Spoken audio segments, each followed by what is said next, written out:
Hi! Welcome back. Before you start with the healthy/healthier desserts, just know that you can eat everything. Sugar, no sugar, butter, blah blah blah blah blah. Don't restrict. It's okay to eat whatever you want. This video is particularly for those days when you want a dessert, but a dessert which is like a little bit more on the nutritious side. And yeah, okay, so let's start. A grape apple crisp. I hadn't heard of this combination before, but we had a lot of black grapes in the fridge, so I just decided to take them in, and I peeled and sliced a red apple, and yes, I almost cut myself there. To sweeten the crisp, I decided to use fresh jaggery as the sweetener. If you are unfamiliar with it, it's also called gur, and it's a type of sugar that is not heavily refined and is derived from sugarcane or palm sap. It is also considered to be healthier than regular white sugar. So I mix the jaggery with cinnamon, cornstarch, coconut oil and the fruits, and this is the base of the apple grape crisp. I highly recommend using the cornstarch so that all the juices from the fruits can thicken up. For the crisp part, again using same jaggery, rolled oats, small cut oats, coconut flour and mix, a couple tablespoons of mixed seeds, vanilla essence and a pinch of salt. Add this oat mix on top of the fruits, and now we bake this for about 35 minutes or until the top gets golden brown.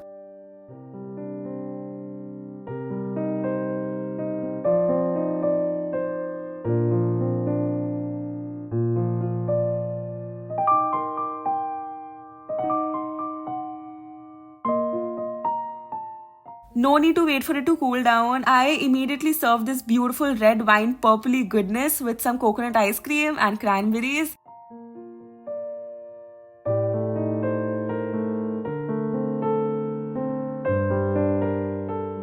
Verdict: grape and apples are one of a kind combination. A chocolate pomegranate chickpea bar. Sounds a little suspicious, but a bite of this will clear all of that. We start by spreading boiled chickpeas on parchment-lined baking tray, adding a dash of coconut oil and mixing it well. I bake this for about 30 minutes or until the chickpeas turn golden brown and crispy. Meanwhile, let's melt some dark chocolate with coconut oil. You can use any chocolate you want, milk, white, dark. One suggestion, choose a chocolate you like to eat on its own. I use dark compound chocolate, which I use for baking, and I wish I used something different. Anyways, mixing the roasted chickpeas with the melted chocolate.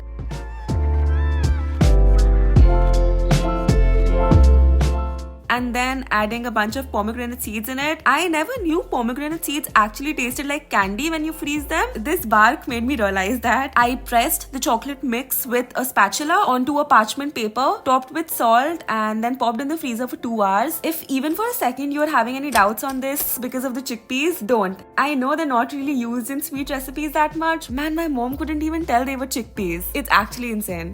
Next, we have a strawberry mojito smoothie bowl, which just feels like you're eating a mojito directly out of a bowl. Like, trust me, I don't even know if I make sense, but it's like, it's so desserty and like, just like a drink. I mean, smoothies are a drink too, but okay. So I just blended half a banana with a couple of frozen strawberries, vanilla protein powder, mint leaves, a good amount of lemon juice and water till I got a thick pink smoothie with red and green speckles.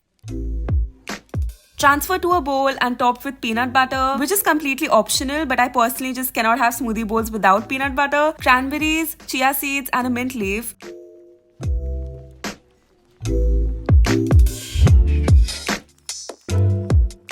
This bowl is literally so delicious, it'll give you a brain freeze, but a worth it one.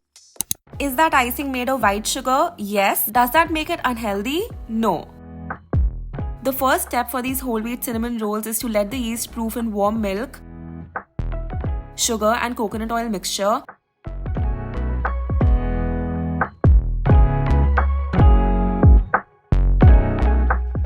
This takes about 5 to 10 minutes. For the flour, we sieve it first, and this is a step you should not miss. I am doing a 2:1 ratio, 2 2/3 cups of whole wheat flour and 1 1/3 cup of all-purpose flour. The first sieve I used wasn't doing its job, so I used another which had bigger holes and it worked. After sieving the flour, I mixed in the yeast milk mixture, kneaded it for about 10 minutes till I got a smooth round dough ball.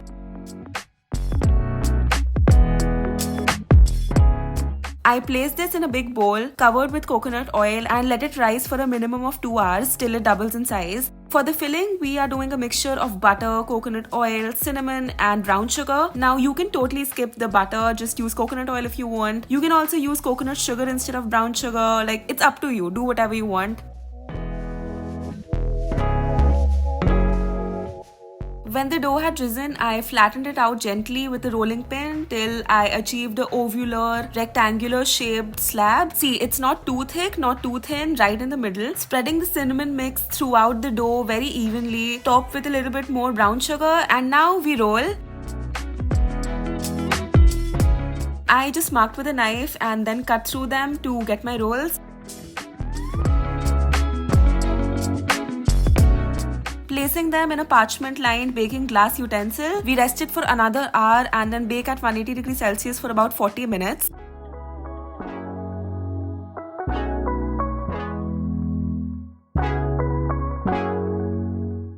Let's quickly whip up an icing, powdered sugar, milk and vanilla essence. Simple. Generously add the icing on the cinnamon rolls and just dig in.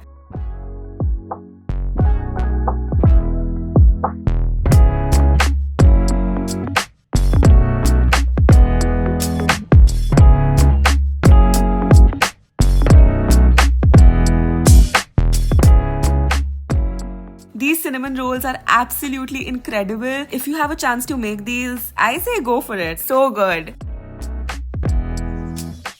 The idea of turning my overnight oatmeal to a mousse didn't strike me until the moment I was going to have it for breakfast, but when it did, For the matcha overnight oats, simply mix a teaspoon of matcha with hot water till you have matcha.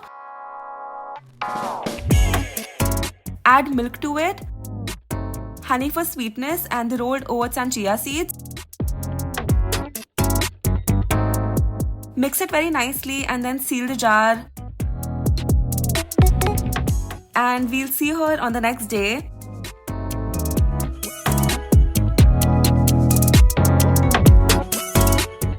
We take the oatmeal and transfer to a blender along with protein powder. Just a tiny splash of milk and just a pinch of salt and blend it into a smooth liquid. To make it just a tiny bit fancy, I took some frozen raspberries and microwaved them for 30 seconds till they melted, and then I added a couple of tablespoons of yogurt to this to get a very pretty pink color, and also honey, optional though.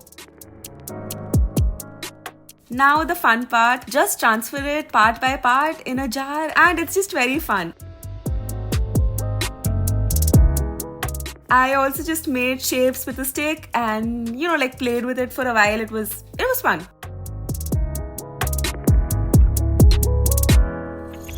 Topped with some nuts and seeds, cashews, cranberries, mixed seeds, pistachios, and I know you want to have it right now, but I suggest refrigerating it again for another 2 hours. It gets thicker and just cold and yum.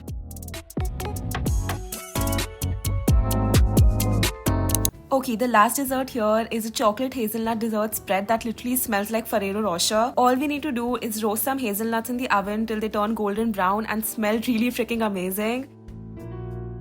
Then let them cool down completely and blend. Once we get a chunky kind of gritty thing, add honey, coconut oil and cocoa powder and blend it till it's a spread. Very important, taste it and see what else it needs. Trust yourself and your taste buds more than you trust me here. I added more honey, more cocoa powder, vanilla essence and salt, and it was perfect. I've never made like a nut spread that tasted that good. I'd want to have the entire jar in one sitting. I took a digestive biscuit and spread the chocolate hazelnut spread generously. Topped with banana and just loved every single bite of it. And these were all the healthy/healthier desserts for today. And I'll see you soon. Bye! She's a Mona Lisa. Everyone's lining up to see her. She's a Mona Lisa. Everyone's lining up to see her. There must be